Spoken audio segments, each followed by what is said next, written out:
Après les GTX 1080, 1070 et 1060, Nvidia s'est dit qu'il en manquait une quatrième à sa collection et il a dévoilé la Titan X, la carte la plus puissante du monde. Elle coûte 1300 €. On a eu la chance de la voir en test au 01 Lab et on vous en parle tout de suite.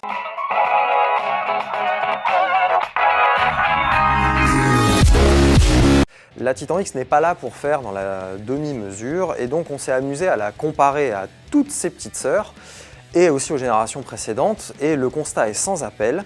Il y a 52% environ de performance en plus par rapport à l'ancienne génération et jusqu'à 25% de performance en plus par rapport à une 1080. Alors comment fait-elle tout ça, cette Titan X? Eh bien sur sa grosse puce 3D, il y a pas loin de 12 milliards de transistors et il y a 3584 unités de calcul. Alors pour rappel, une GTX 1080 n'en possède que 2560.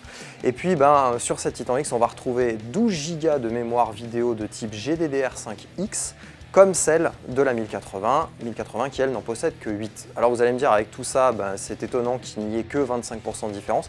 Eh bien oui, il n'y en a que 25 et pourtant ces 25% là comptent car entre les deux cartes, entre la 1080 et la Titan X, eh bien c'est la seconde qui va vous permettre de pouvoir jouer en 4K, quasiment à fond. Comme vous pouvez le voir, on s'est amusé à comparer la Titan X nouvelle génération avec l'ancienne génération et on y a également assorti quelques-unes de ses petites sœurs.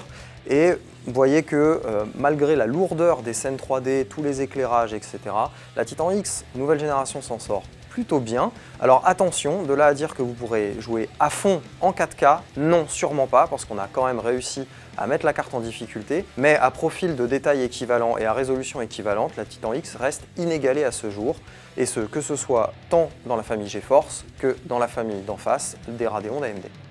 Et alors, quid de la consommation de cette Titan X? Eh bien, positionnée sur notre plateforme de test, l'ensemble consomme un peu moins de 320 watts, ce qui est dans la droite ligne des autres cartes Pascal, plutôt écologique pour des cartes 3D haut de gamme.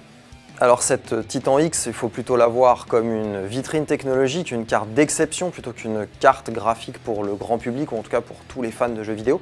Car on va rappeler son prix, 1300 €, ce n'est pas rien. Pour ce prix-là, vous pouvez vous acheter déjà un très bon PC pour joueurs.